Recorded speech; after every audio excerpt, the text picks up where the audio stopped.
정당별 공약을 좀 살펴볼 텐데요. 이번 총선의 주요 이슈로 꼽히는 청년 구직 수당 문제, 장부경 PD가 정리했습니다.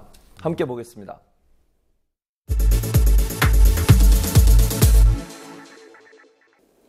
20대 총선에서 여야 모두는 청년 세대에 주목했습니다. 그리고 그들 문제 해결책을 일자리로 봤습니다. 주목한 것은 같았지만 그 해법은 여야가 달랐습니다. 청년 수당을 중심으로 한 주요 정당들의 청년 일자리 공약을 살펴보겠습니다. 여당인 새누리당의 공약입니다. 청년희망 아카데미를 3년 안에 전국 16개 시도로 확대하겠다는 제안입니다. 취업정보와 함께 교육, 훈련, 멘토링 서비스 등을 제공하는 청년희망 아카데미는 현재 서울에서만 운영되고 있습니다. 이를 전국적으로 확대해 운영하겠다는 방안입니다. 하지만 현재 전국에서 운영하고 있는 고용복지 플러스 센터와 다를 바가 없다는 지적이 나옵니다. 게다가 내수산업 활성화를 통해 일자리를 창출하겠다는 공약을 제시해 일자리 확대를 직접 지원하는 방안은 사실상 없습니다. 반면 야당들은 구직수당을 도입해 직접적인 지원 공약을 공통적으로 내세웠습니다. 더불어민주당입니다. 취업을 준비 중인 청년들을 위한 청년 구직 지원금인 해리포터 지원금을 내세웠습니다. 이 지원금은 해리포터 시리즈의 저자인 조앤 롤링이 영국 정부의 지원금으로 생계를 유지하면서 해리포터를 썼다는 일화에서 착안해 명명됐습니다. 중앙정부와 지자체가 주선하는 구직 활동을 하는 18세에서 34세인 미취업 청년에게 최장 6개월 동안 매달 60만 원을 지급하는 안입니다. 또한 더불어민주당은 공공부문 청년 일자리와 노동시간 단축 등을 통해 청년 일자리 70만 개를 창출하겠다는 공약을 제시했습니다. 국민의당에서는 부분 상환을 전제로 한 방안을 냈습니다. 혼합형 청년 구직수당입니다. 가구소득 하위 70% 미만인 청년 구직자에게 6개월 동안 매달 50만 원씩을 지급하는 안입니다. 그리고 취업 뒤 4년간 고용보험료를 할증해서 구직기간에 지급한 수당의 일부를 상환하는 방식입니다. 정의당 역시 청년수당을 지급하는 안입니다. 청년 디딤돌 급여로 15세에서 34세의 미취업 청년에게 연간 최대 540만 원까지 매달 50만 원씩을 지급하는 방식입니다. 또한 자발적 이직자와 아르바이트 노동자에게도 실업급여 지급을 약속했습니다. 노동당과 녹색당은 모든 국민에게 같은 금액의 생활비를 지급하는 기본소득 개념을 도입했습니다. 노동당은 매달 30만 원씩 기본소득을 지급하는 방안입니다. 특히 청년에게는 매월 100만 원의 보장소득을 약속했습니다. 대학 등록금 무상화와 생계비 절감으로 발생하는 70만 원과 기본소득 30만 원을 합치면 매달 100만 원의 보장소득이 가능하다는 계산입니다. 녹색당은 매달 40만 원의 기본소득을 약속했습니다. 15세에서 29세의 청년에게 기본소득으로 청년수당을 주겠다는 약속입니다. 이처럼 야당들은 수당이라는 직접적인 지원을 내세웠습니다. 하지만 재원 마련 등을 체계적으로 세우지 못한다면 포퓰리즘 정책으로 끝날 수 있다는 비판이 나옵니다. 이제는 흑수저, 금수저라는 말이 낯설지 않습니다. 그만큼 청년들에게 공평한 기회를 보장해 줄 수 있는 제도가 필요한 시점입니다. 그리고 이에 대한 사회적 공감대가 형성됐음을 여야의 공약에서 볼 수 있었습니다. 이 공약이 진정으로 청년들을 위한 정책인지 제대로 판단하는 일만 남았습니다. 투표의 힘, 장부경입니다.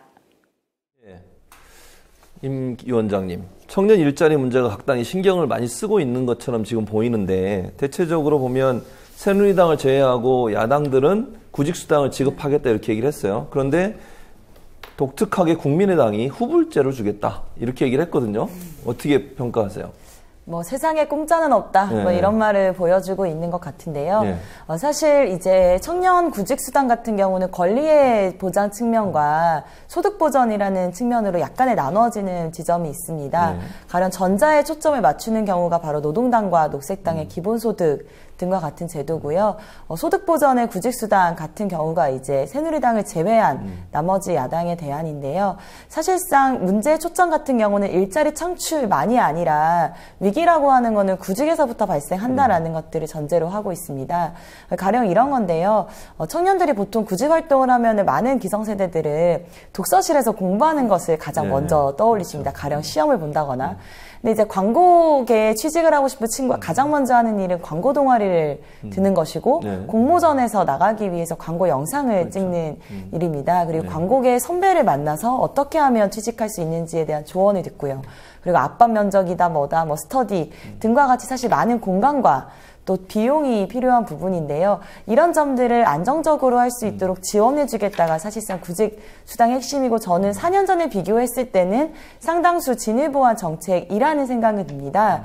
근데 사실 여기서 좀 짚어봐야 될 건 당연히 새누리당 정책인데요. 청년희망 아카데미를 내걸었습니다. 뭐 물론 내용이야 사실 나쁠 게 없겠죠. 뭐라도 하면 좋은 게 지금의 청년 정책이기 때문에. 근데 사실 저는 집권여당의 정책이라고 하기에는 조금 민망스러울 정도로 굉장히 초라한 정책을 들고 나왔다 이렇게 평가를 하고 있고요. 더불어민주당은 대체로 무난합니다. 크게 강조되지도 않고 또 크게 부족함도 없지만 문제는 아까 언급한 70만 개의 일자리 창출인데요. 매년 선거마다 되풀이되고 있어서 사실상 미덥지 못한 것이 지금 청년들의 반응 같은 겁니다. 사실 국민의당이 사실 전 되게 안타까운 공약 같은 건데요. 포퓰리즘 논란을 피하기 위해서 아마 훈합형이라는 카드를 꺼냈다라고 생각을 하고 있고요. 아까 언급한 것처럼 사실 구직의 위기는 누구에게나 필요한 거기 때문에 게다가 좋은 일자리가 점점 없어지는 상황에서 취직했다고 갚는 방식이 아니라 소득 보전, 그 시기에 필요한 부분들을 보장해주는 이런 점이 좀 되어야 되는 것 같고요. 사실상 정의당이 안정적으로 설계를 가장 잘했다라고 평가를 하고 있습니다. 디딤돌 급여라는 이름으로 구직이 취업으로 이행되는 단계에 보장을 하겠다라고 하는 청년의 이행기 관점으로 보는 뭐 철학이라던가 재원의 설계도 굉장히 모범적인 수준이라고 평가를 할 수 있고요. 전 노동당과 녹색당 그리고 언급은 되지 않았지만 민중연합당의 공약도 좀 한편 살펴봐야 된다라고 생각을 하고 있고요.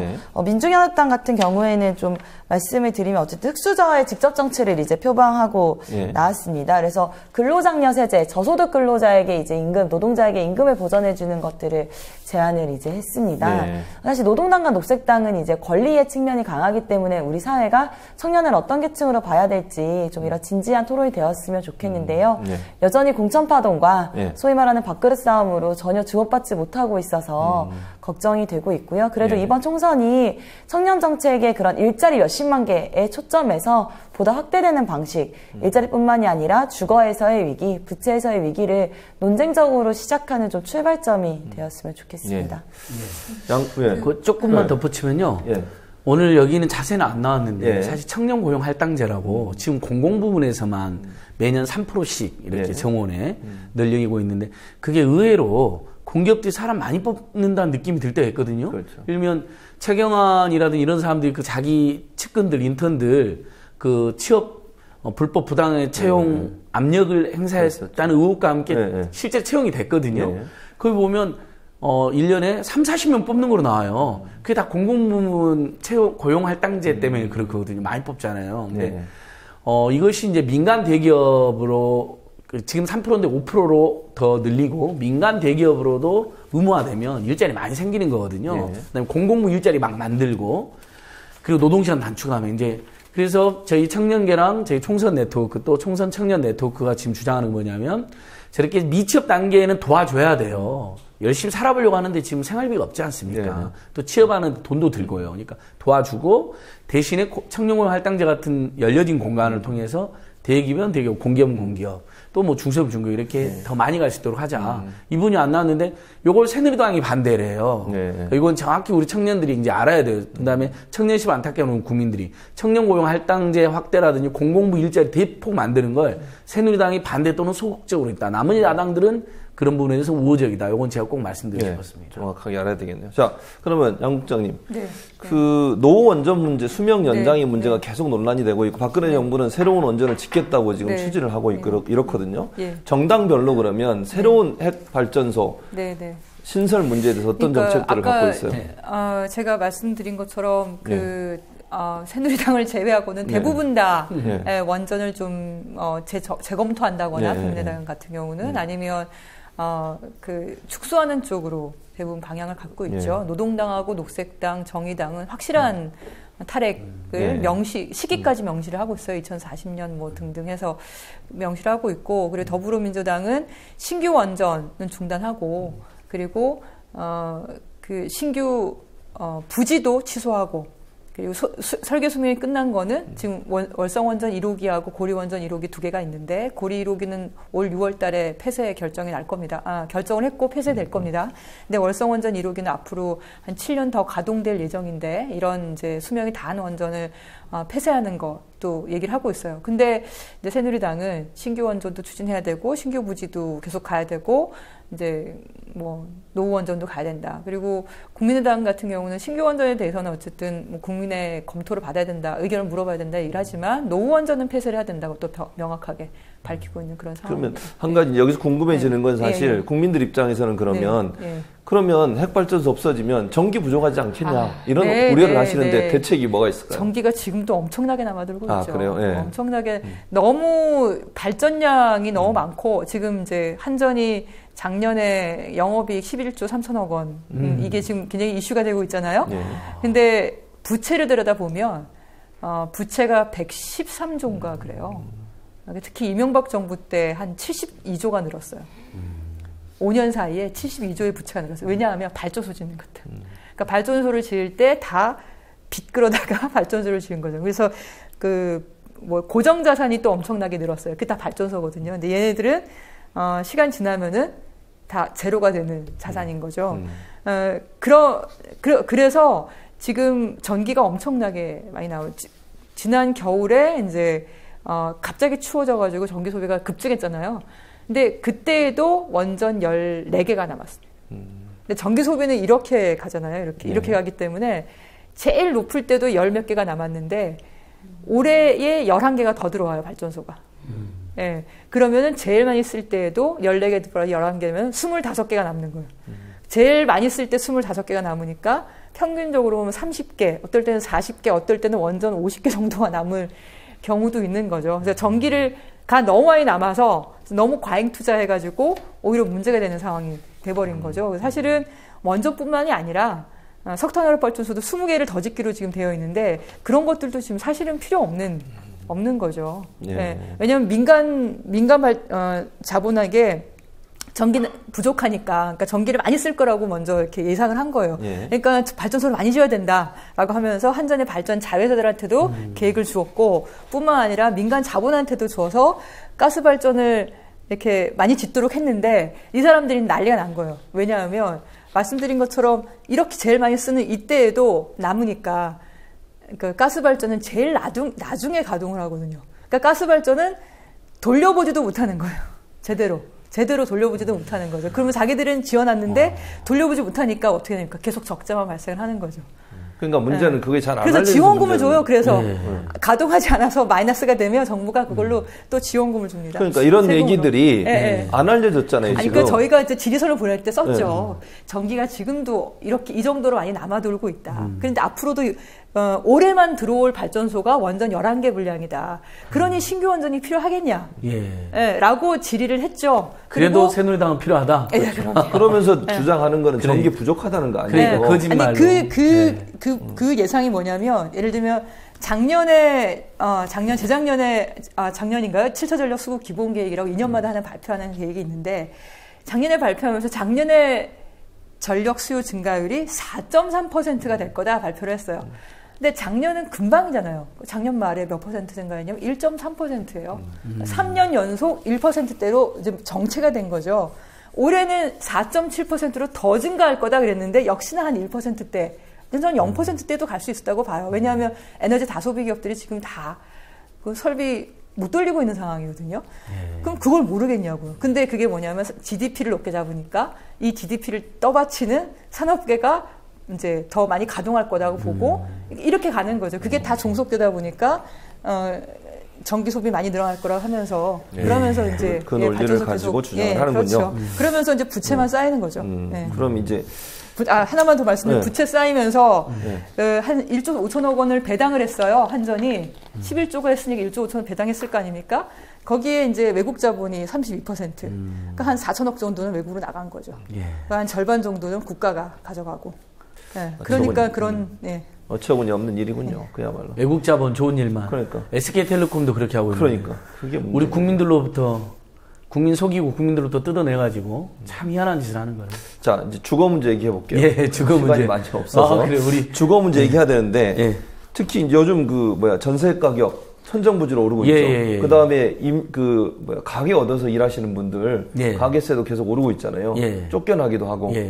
각 정당별로 이런 주거 문제, 임대 문제 이런 문제 좀 해결할 방안들이 있나요? 예, 아주 간략하게 말씀드리면 저는 우리나라에 정말 필요한 정당은 전월세 해방당 또는 전월세가 너무 비싸당 뭐 이런 당이 필요하다고 생각합니다. 우리 임경지 대표님이 당수를 하면 제가 부위원장을 할 생각이 있는데 전 대변인 하고 싶어요. 예, 그러니까 정말 우리 다 셋 다 세입자니까요. 네. 정말 열받는데 이 문제를 해결하면 전월세 상한제가 있어야 됩니다. 일단 전월세가 너무 비싸지잖아요. 그렇죠. 막 뛰고 전세를 월세로 마구마구 올리고 그러니까 그걸 마음대로 못하게 다른 나라 다 문명국 다 그렇게 하고 있거든요.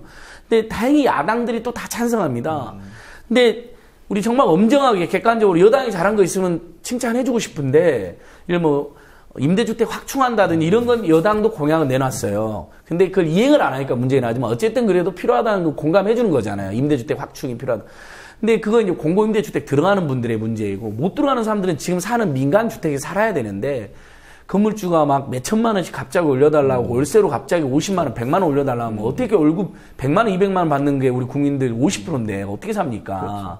그래서 전월 상한제가 반드시 필요합니다. 마음대로 못 올리게 전세를 월세로 폭력적으로 못 전환하게.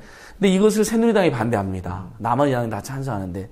그러니까 우리 특히 주거 약자인 서민들하고 청년들이 두 번 죽는 거죠. 일자리도 없고 소득도 적은데 그렇게 집권하는 번 돈도 주거비가 제일 많이 쓰여집니다. 이 청년하고 서민층에서는요. 요거 한번 말씀드리고 그러니까 지금 말씀하신 것처럼 청년층의 주거 빈곤율이 제일 높아요. 예. 대학생들도 심지어는 신학기 되면 방을 못 구해가지고 천정부지로 돈이 올라가니까 그러니까 지금 청년들이 경험하고 있는 주거의 문제 그리고 정당에서 과연 이런 문제에 대해서 좀 심각하게 고민한 부분이 있는지 위원장님 어떻게 보세요? 사실 전국의 주거 빈곤율이라고 하는 게 이제 사실 매번 조금씩 나타날 수밖에 없는데요. 2000년대 들어서는 서울에서는 청년만 유독 오르고 있습니다. 사실 전 이거 굉장히 엄중하게 봐야 되는데 물론 10명 중에 3명이 주거 빈곤율이 만큼 심각하기도 하지만 계속해서 오르고 있다라는 건 아무것도 안 하고 있다라는 걸 사실 말하는 거거든요. 그렇기 때문에 사실 많은 정당들에서는 공공임대주택 확충을 이야기를 하고 있습니다. 물론 당연히 확충되어야 하지만 사실 지금 아무런 임대료에 대한 규제 그리고 이 집을 정말 임대하고 있는 집인지 아닌지도 보지 않고 임대사업으로 하는 돈을 버는 사람들한테 과세도 하고 있잖아요. 이런 소위 말하는 고삐 풀린 망화지와도 같은 임대시장에 대한 적절한 개입 같은 게 이제 필요한데요. 참 정당들이 그래요. 한 20년 전에도 전월세 상한제 필요하다라고 얘기를 하고요. 지난 총선 심지어 새누리당도 지역별 임대료 협의기구 만들겠다라고 합니다. 근데 안 하고 있어요. 더불어민주당도 마찬가지인데요. 사실 고통은 심화되고 있지만 정당들이 이거 정치적 힘으로 연결을 하지 않고 소수 정당들은 주장은 하지만 이 힘을 아직 뛰어넘지 못하는 관문 같은 게 있는 겁니다. 사실 제가 제안드리고 싶은 건 그런 건데요. 공약이 모두 같으면 이 공약 정도는 1호 법안으로 하자라고 합의할 수 있는 거 아닐까. 근데 결국 하지 않는 건 하고 싶지 않은 정당이 있다라는 거죠. 그래서 공공임대주택뿐만 아니라 이제는 임대시장을 좀 공정하게 하는 그런 부분들이 좀 도입이 됐으면 좋겠고요. 이번 정당에서는 사실 구체적으로 그림을 그리고 있는 건 이제 정의당과 노동당, 녹색당과 같은 소위 말하는 진보정당입니다. 사실 제가 정의당 좀 공약 중에 재밌었던 거는 이제 공정이라는 키워드로 공정 건설까지 하면서 이 집을 짓는 사람들에 대한 노동권이 보장됐을 때 이 집에 사는 사람도 주거권이 보장된다라고 하는 단일한 정책에서 종합적 정책으로 접근하는 건 좀 의미 있었던 것 같고요. 여타 노동당, 녹색당도 굉장히 진보적인 정책으로 저 숨통은 트이게 하고 있지만 이들이 좀 정치적 힘을 가졌으면 하는 그래서 여기 많이 보신 시청자분들도 사실 이 정당들에게 비례 투표는 한번 걸어보셨으면 좋겠다라는 생각이 듭니다. 에너지 문제나 환경 문제가 단순히 에너지나 환경 문제만이 아니라 사실은 경제나 아니면 일자리 문제 이게 다 연관이 되거든요. 제가 아까 한국전력공사 그 얘기를 잠깐 드렸는데 그래서 전기요금을 낮추자 그런 건 아니에요. 왜냐하면 낮추면 또 전기 소비가 더 늘어나는 거니까 우리나라가 뭐 유럽보다 절반 이하고 뭐 이런 상태라서 그것보다는 독일이 쓰는 방식인데 전기요금의 일정 부분을 세금으로, 그러니까 세금, 영업이익이 11조면 그 중에 최소한 2, 3조는 세금으로 걷어들일 수 있는 거예요. 그걸 재투자를 하면 되거든요. 그러니까 전 세계적으로 에너지 신산업, 박근혜 대통령도 얘기를 하고 있죠. 근데 신산업이라고 말하거나 녹색성장이라고 말하거나 창조경제라고 말하는 그 레토릭이 아니라 실제로 그걸 산업화 되게 만들려면 투자를 해야 되는 거예요. 근데 정부 대기업, 그 주요 대기업들 보면 현금성 자산 정말 100조 가까이 쌓아놓고 있는 거잖아요. 이것이 다시 투자되도록 만드는 것이 정부의 역할이고, 세금에 대한 얘기가 잘 안 나올까. 물론 뭐 대선 때 나오긴 하겠지만, 그건 분명히 다시 걷어들여서 다시 투자하게 만들어서, 그러면 지금 오바마도 그렇고 유럽에서도 고용 창출을 하기 위한 주요한 산업으로 에너지 신산업 얘기를 하고 있어요. 재생에너지 산업, 그다음에 에너지 효율을 높이는 설비든 아니면 건물의 리모델링이라든지, 그러면 에너지 소비도 줄어들고, 그리고 일자리도 만들어지고 돈이 순환되니까 GDP는 또 올라가고 이렇게 되는 거거든요. 그래서 이거를 단순히 에너지나 환경만의 문제가 아니라 우리나라 경제를 어떻게 새로 세팅을 할 거냐. 분명히 기존의 근간 산업들은 무너지고 있어요. 일자리가 안 나오고 있고, 그걸 종합적으로 접근하는 그런 정당들이 자기 정책들을 만드는 게 굉장히 필요할 것 같습니다. 네. 네.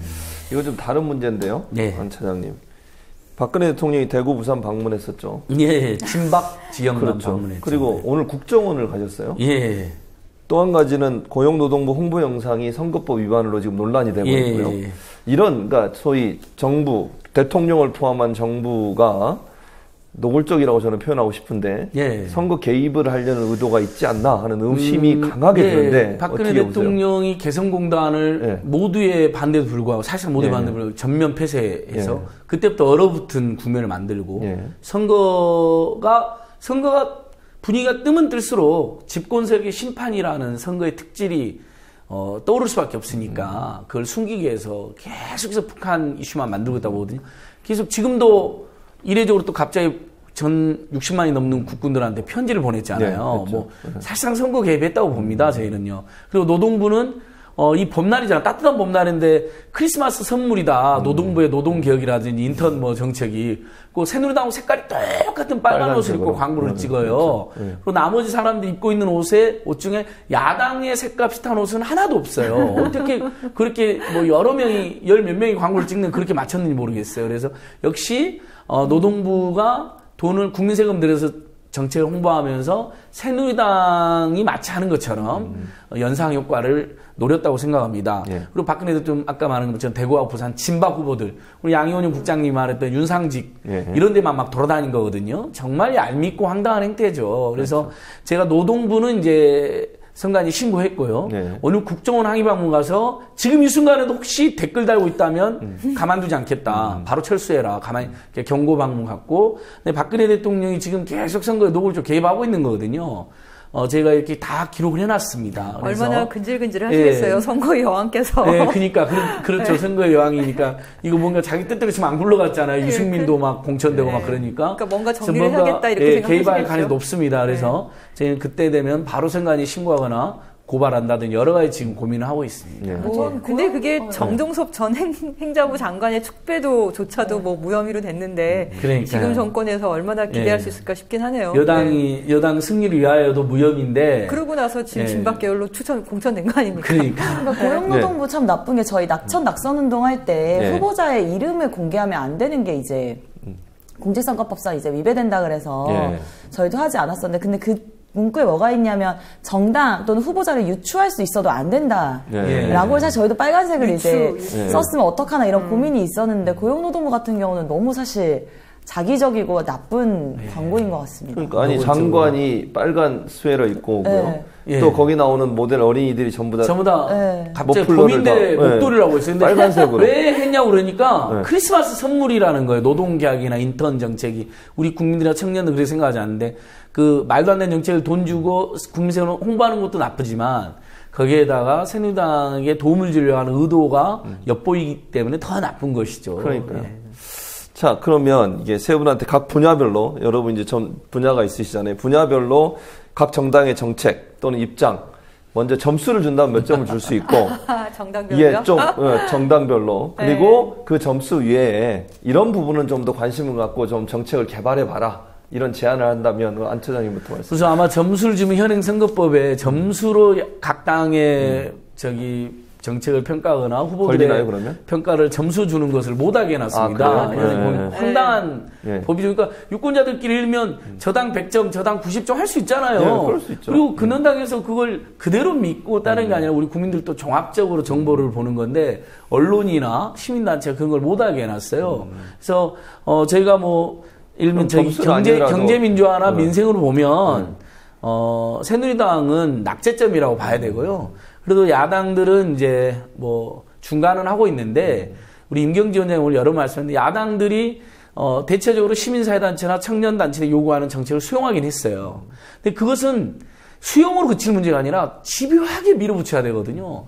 왜 이명박이나 박근혜는 그렇게 집요하게 밀어붙이는데 우리 야당은 그런 집요함이 없냐는 거죠. 경제민주화, 중소기업 중소상공인 보호, 비정규직의 정규직 전환, 청년의 일자리, 청년 고용할당, 청년수당, 청년배당 그거 가지고 매일처럼 치열하게 싸워야 되거든요, 여당이랑. 근데 그런 게 안 하는 게 저는 문제라고 생각합니다.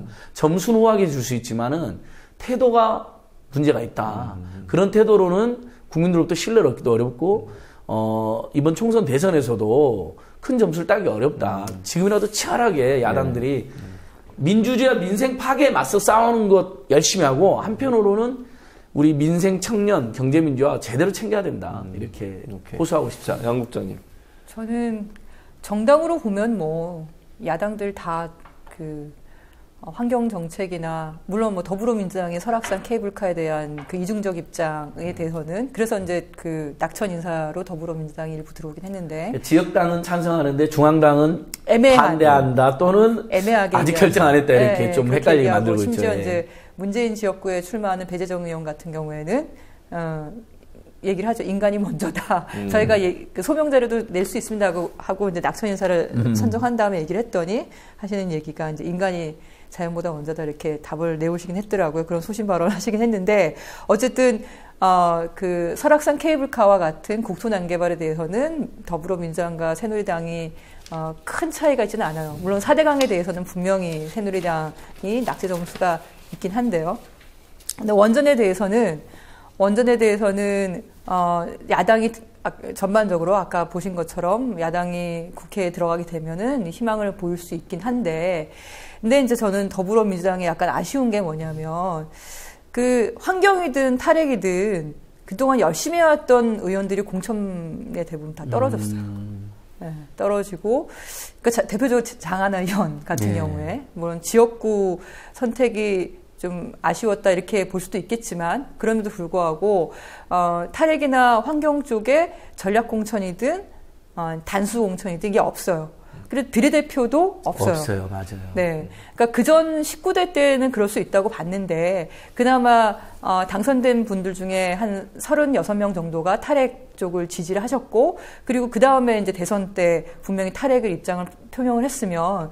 그리고 지금 후쿠시마, 체르노빌 각각 5주년, 30주년이 지났음에도 불구하고 그런 피해가 계속 확인되고 있는 이 마당에 이쪽으로 대표하는 사람들이 어느 쪽에도 없다는 거죠. 그럼 과연 그렇게 내놓은 정책이 아까도 말씀하신 것처럼 그런 경제 정책이 있다고 하는데 그걸 대표할 수 있는 누군가가 과연 있겠느냐.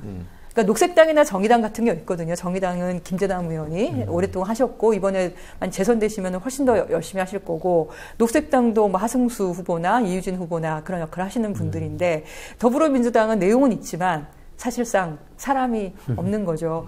독일도 재생에너지나 이런 쪽으로 잘 된 게 거기는 3인당에 한 명이 그렇게 했어요. 그러니까 녹색당의 의회 진출도 역할이 컸고 연립정부를 만드는 것도 컸지만 의회에서 태양의 의원이라는 이름이 붙을 정도로 그 한 명이 집요하게 팠어요. 그것만 팠습니다. 그러니까 말씀하시는 것처럼 300명 다 없어도 되는 거죠. 어느 한 명이라도 어느 한 분야에 대해서 정확하게 할 사람이 있느냐. 그게 청년에 대한 거든 노동에 대한 거든 환경에 대한 거든 그런 부분에서 아쉬운 부분이 굉장히 많은 거죠. 네. 임경지 의원님. 저는 사실 총선이 이제 4년의 임기잖아요. 국회의원들이. 그렇죠. 끝나고 맞이하게 되는 건 인구절벽입니다. 2018년부터 인구가 이제 급격하게 감소가 되는 시점인데요.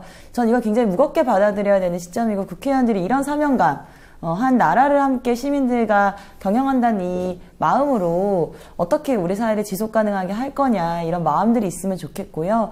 그래서 저출산 고령사회에 대비하는 우리의 전략 같은 거 뭔가 저 그랬을 때 그게 경제민주화 이거 그 절대적 기준은 청년과 전 주거에 있다라고 봅니다. 그래서 이런 부분들이 좀 더 논쟁적이었으면 좋겠고요.